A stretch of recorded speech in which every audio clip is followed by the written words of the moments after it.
welcome back to Vegans, Veggies, and Vibes. My name is Karis. And I'm Amarais. And today we're cooking sesame tofu over rice. Yeah, so let's get into it. Let's get into it. Okay.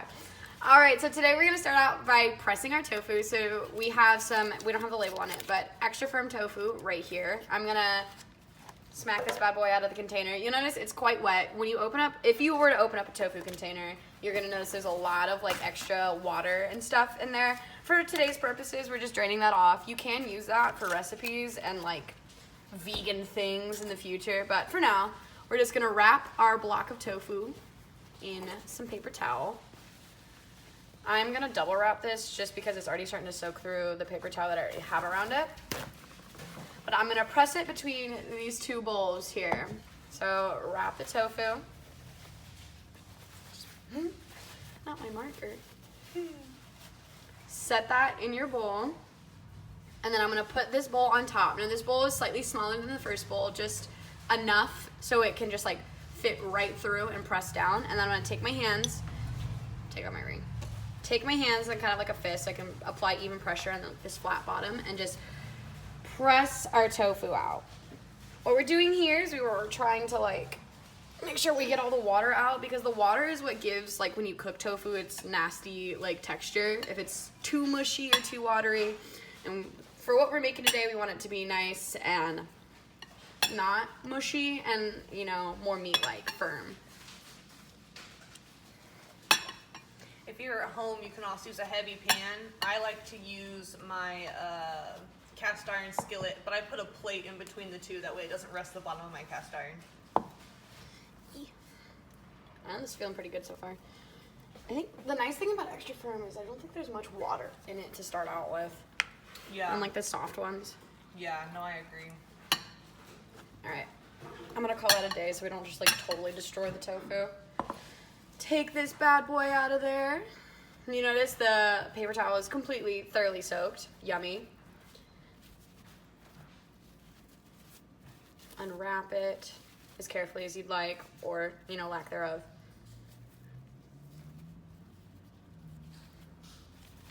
It's like a Christmas present. A really mushy Christmas present. And yeah, now we have a slightly drier block of tofu, nice and jiggly, and we're gonna get into prepping that up. Yeah, so the next thing we're gonna do is give it a quick slice. Oh, perfect. Even better knife. And I like to do this before I start marinating, just because that way the center of the tofu for sure has all of that lovely flavor in it.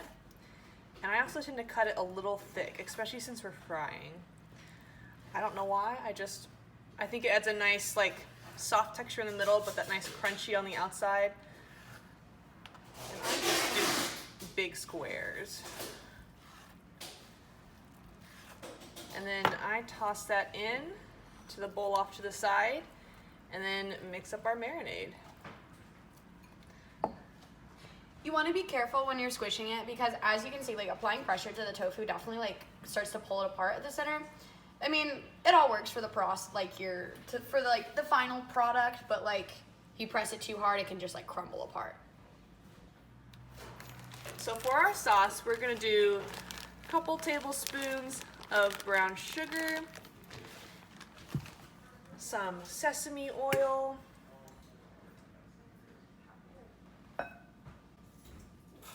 some red pepper flakes,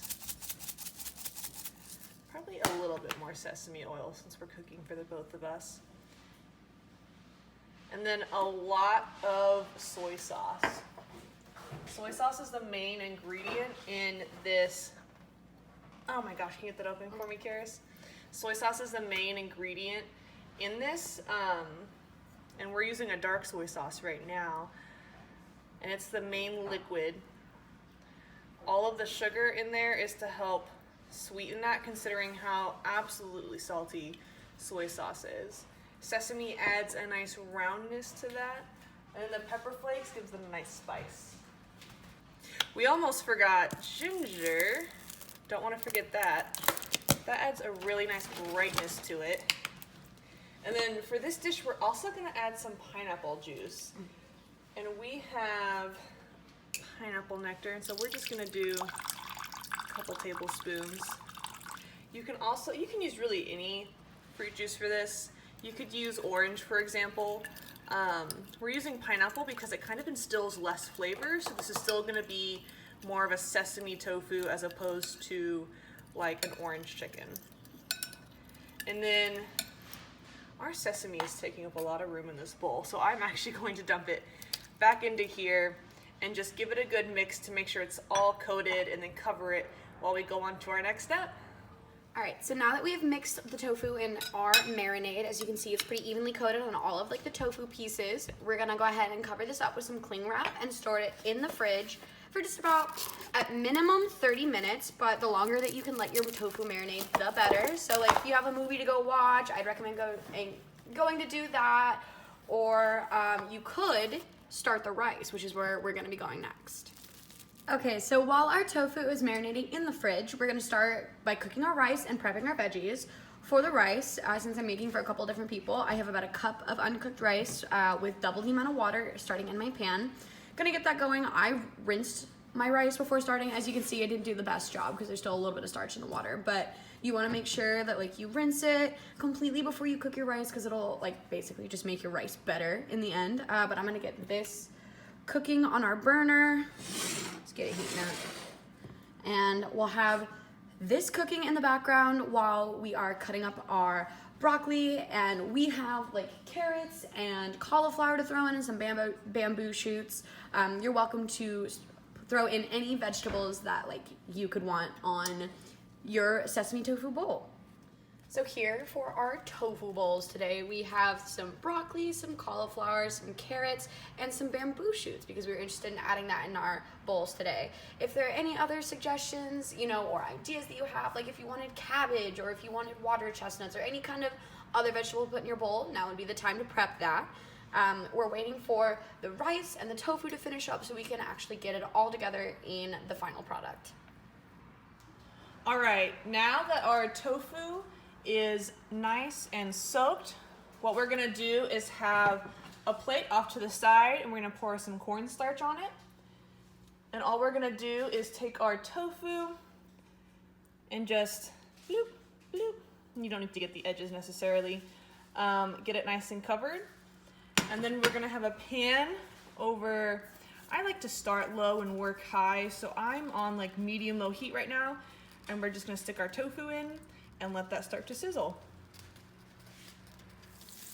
Okay, so around the edges, it's hard for you to see here, but you can start to see how dark it's getting.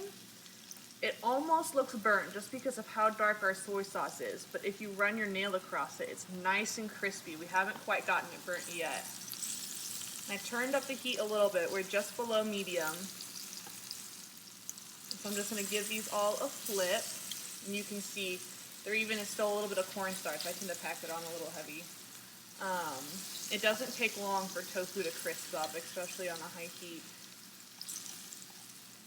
So we're just giving those a good flip. And it's okay if you see, like it doesn't look like there's any cornstarch left.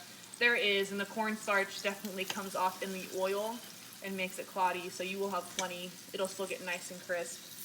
So we'll just give those another minute or so on the other side. Like I said, they look burnt, but that's just because of how dark our soy sauce was. All right, so it's been a few minutes, and if you look at the other side of your tofu, that is getting beautifully crisp. It's hard to tell, but once again, rubbing our fingernail over it, we can feel how crispy that is. So I'm just gonna go ahead, and I have a plate lined with paper towel off to the side, and I'm just gonna start taking these off as they look good. These smaller pieces especially crisp up really fast, which is really nice. And let those get rid of the oil on the paper towel. Anything you fry, but especially tofu, soaks up quite a bit of oil. And so the paper towel just helps us to get rid of some of that excess. And once I have this batch out of the pan, I'll start adding in my next batch. All right, now that we are done frying our tofu, you can see that the pan has lots of goop at the bottom, and that's totally fine. It's mostly just cornstarch. So what we're gonna do is dump out that excess oil because we don't want a super oily sauce. And then we're gonna add all of our leftover sauce.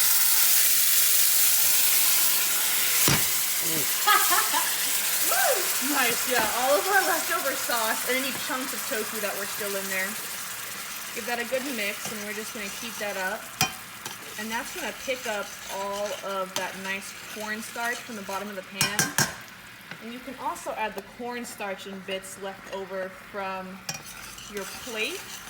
Cornstarch is a natural thickening agent, so as you can see, the sauce is already starting to thicken up. When I run my, not tweezers, what are these? Tongs. Not tweezers. When I run my tongs of this, you can see it's already starting to thicken. So what I'm going to do is add my vegetables. I'm going to start with the ones that take a longer time to cook, like my cauliflower and my bamboo shoots. The carrots depend. If you want your carrots soft, I'd add them now. If you like them to have a nice crunch, I'd wait till the end. I personally like a nice crunch, so I'm going to let them wait a little bit. And we're just going to give that a stir. Miss Karis, could you get me a glass of water, please? Yes. I keep water on standby when I do sauces like this because if they become too thick, you can just add some water to loosen them back up. I will note I did turn the stove down to low. That way we don't burn anything. And now that you can see it's kind of, the temperature's going down, things aren't sizzling as heavily, I am turning it back up to like a medium low. And I'm gonna give that a splash of water because I want these to steam a little bit. And if you'll notice, I left cornstarch on that plate in case it got too watery. But since we're steaming, this is gonna reduce and boil down. So now that those are nice and coated, I'm just gonna leave them to the side and let them bubble for a while. So now that those are at a nice bubble, just in case, I'm gonna add a wee bit more water because that sauce still looks fairly thick. I have it on a fairly low setting. I'm just gonna add a lid and let that simmer on a, I already said, but a fairly low setting, and that's just gonna allow the vegetables to steam. In a few minutes, I'll add the broccoli. Broccoli doesn't take as long to steam as cauliflower, which is why we're starting with that one first. So once your cauliflower are fork tender or close to fork tender, I would go ahead and add your broccoli and let that steam in there with it. You can do this with the lid on or the lid off. I'm gonna start with lid off just because we're steaming up quite a bit right now, and our sauce is pretty liquidy, and that will just help us reduce it back down.